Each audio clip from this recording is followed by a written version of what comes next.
The skills of leadership are required at work, yes, but they're also required at home, with our families, in the community, in education.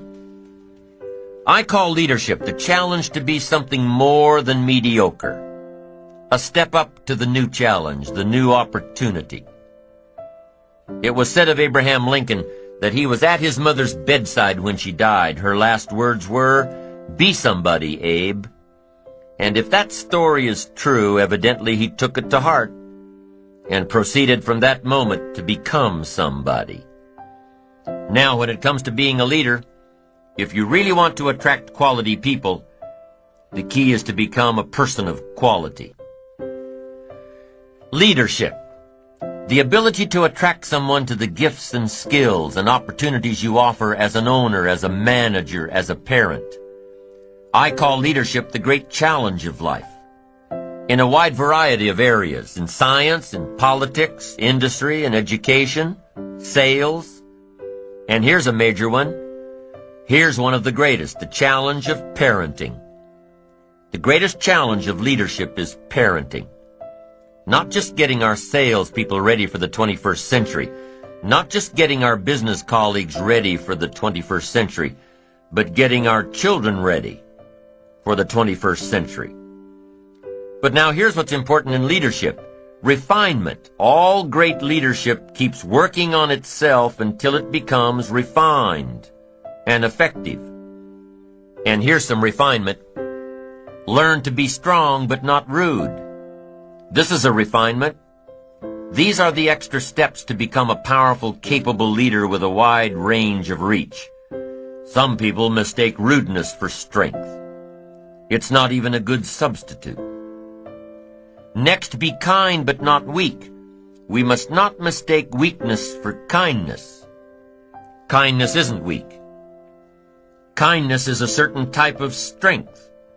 We must be kind enough to tell somebody the truth. We must be kind enough and considerate enough to lay it on the line.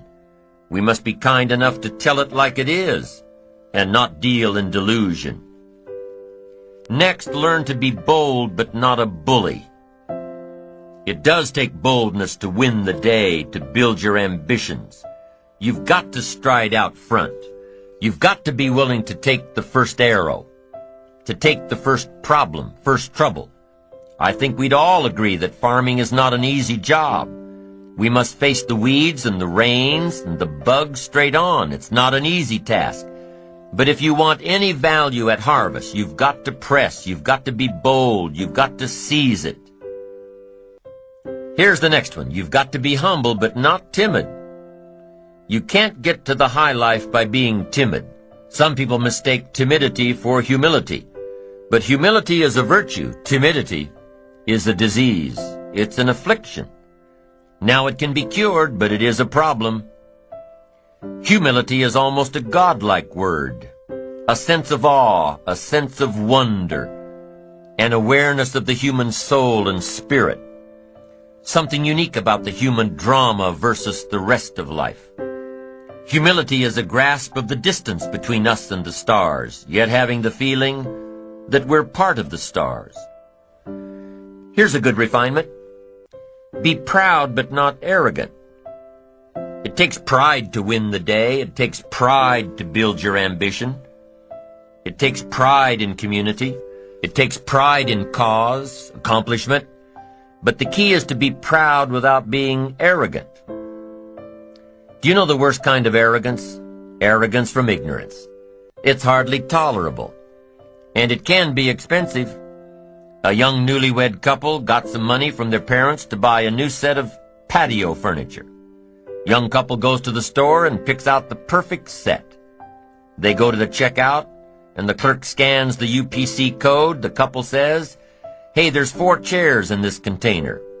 You're only charging us for 1. Clerk says, "I know my job," she says arrogantly. "I stepped up here and scanned the container. Don't you think I know what I'm doing?" Well, the young couple tried to explain that she was wrong. Clerk wouldn't listen. Young couple got 4 beautiful patio chairs for the price of 1. Now, do you think the store clerk will alter her arrogant attitude when it's time to close out her cash drawer? Probably so.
So, ignorant arrogance is the worst kind. If a guy's smart and arrogant, we can tolerate that. But if a guy's dumb and arrogant, I mean, that's just too much to take. And here's the next one, humor without folly. That's important for a leader. Humor, yes, but folly, no. In leadership, we learn it's okay to be witty, but not silly. Witty, but not silly. Fun, but not foolish. Next, deal in realities. Deal in truth. Save yourself the agony. Just accept it like it is. Life is unique. Accept it as unique. Some people call it tragic, but I'd like to think it's unique. The whole drama of life is unique. Fascinating. Life is unique. Leadership is unique. The skills that work well for one leader may not work at all for another.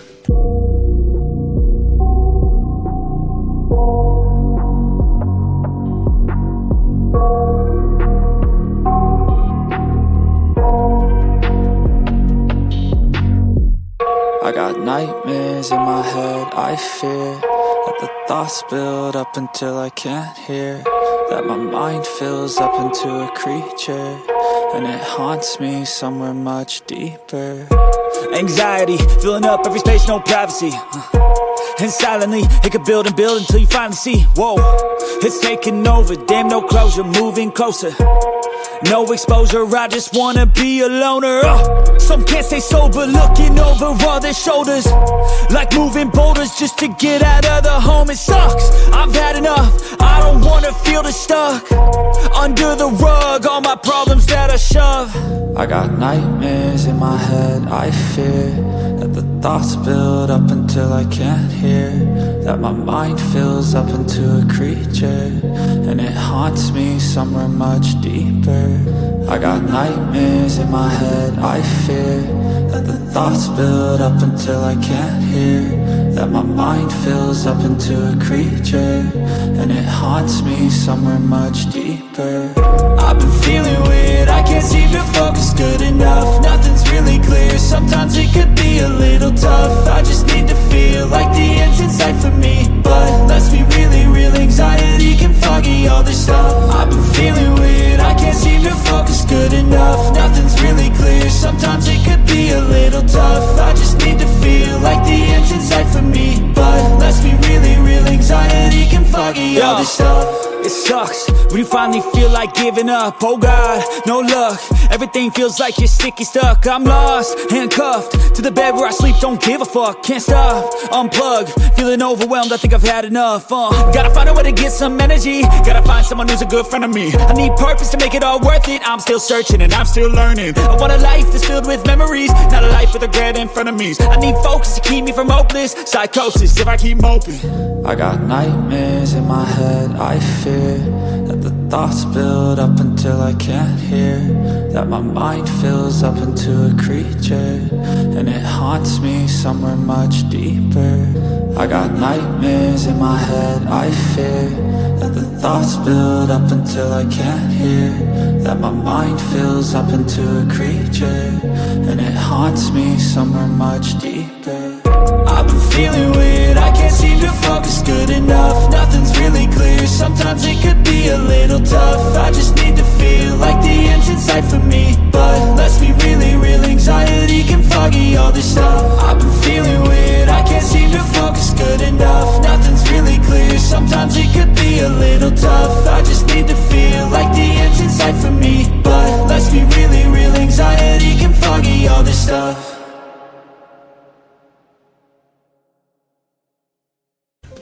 But the fundamental skills of leadership can probably be massaged a bit to work well for just about everyone. At work, in the community, at home. Many people assume that the skills involved in having a good, solid family come naturally. To who? They don't teach how to raise a family 101, how to raise a family 102 in school. They don't. They should, but they don't. People tend to assume that good leaders in the community are automatically good leaders at home. So what are some of the skills involved in raising a good, solid family? Communication is number one. Every member of the family has to know that they have a voice and that their voice is respected. Every person in the family has to know that their opinions count, that the family is a democracy, that if there's an issue, they can put it on the table. And that's what's so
important about the dinner table. It's not just a place for the evening meal. No, it's a place to bring out all the issues, to talk about the day, to share experiences, to ask questions and hope for answers around the dinner table. Now, in today's society, there are a lot of broken homes, divorced parents that share custody of the kids. How do you raise good, solid kids when they're split between two households? Make sure the philosophies in both households are compatible. Now, obviously, the reigning philosophies are different. That's why the home is split. But for you parents facing this kind of challenge, put away the personal differences and develop one set of philosophies by which to raise the kids. Why? Because if you don't, the kids will be a mess. One set of rules for one house, another set of rules for another house. No, you can't do. I know you told your friend you're not okay, and tell me what's wrong and why you never said you felt that way. And guess you're trying to stay strong and fake a smile until I look away. But I've known you too long, it hurts to watch your blue eyes fade to gray as you fade away, as you fade away. Yeah, I'm about to fade away, cause every time I wake up I feel like it's Monday. Something's going wrong with all the chemicals up in my brain. All of a sudden I don't look at anything the same way. Got a buildup of my thoughts sitting in an ashtray. I'm sorry that I'm so inconvenient, okay. Just let me be me and I'll stay out of your way. I can see the way you look at me, I'm such a disgrace. I never really asked to be brought into this place. You wanna love me? Well then baby I have a taste. All the highs and the lows, no you'll never be the same. I don't really wanna hurt you but I can't control the pain. If you're sticking by my side maybe we could be okay. Okay, maybe you could be the change I need today. I promise that I've never felt this way. I really hope that you will choose to stay through all the pain. I know you told your friend you're not okay, and tell me what's wrong and why you never said you felt that way. And guess you're trying to stay strong and fake a smile until I look away. But I've known you too long, it hurts to watch your blue eyes fade to gray as you fade away, as you fade away,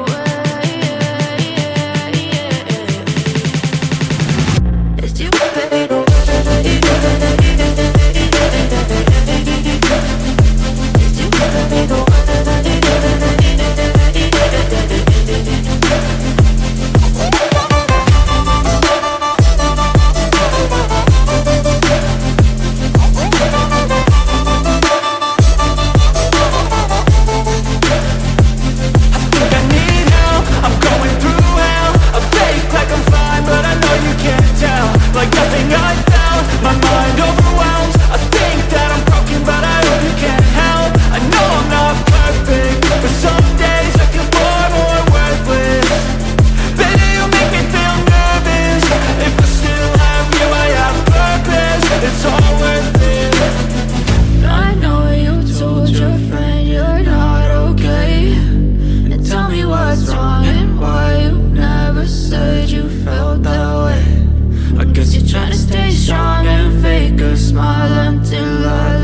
away.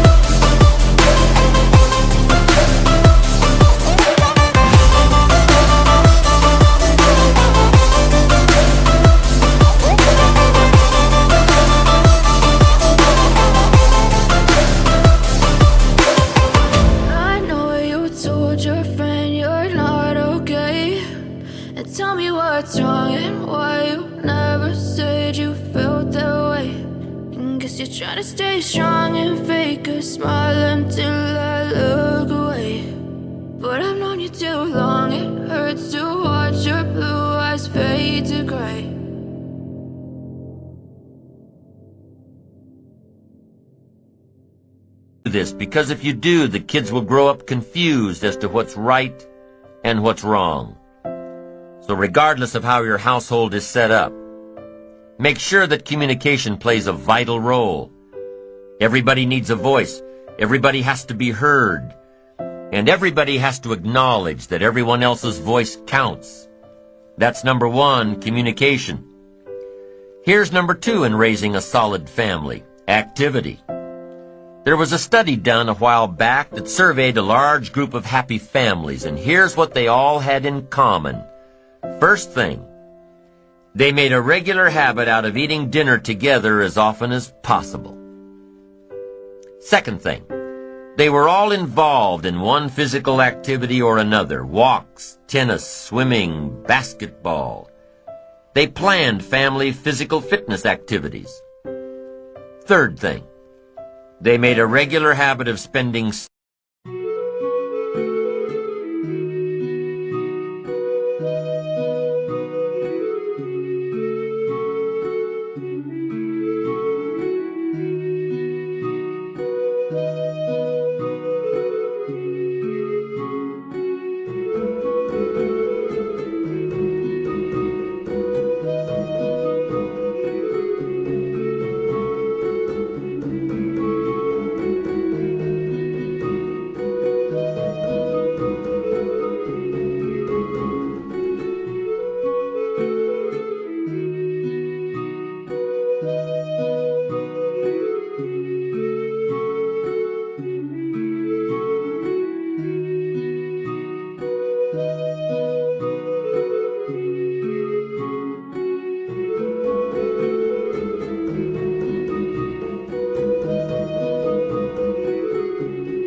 Sunday mornings in church.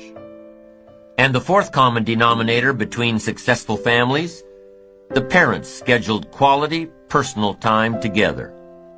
Alone. So why would the parents' personal time affect the entire family so dramatically? Because when the parents are happy with each other and invest in each other, they present a unified front to the kids. Personal time together, it's important. So the second key in raising a solid family is activity.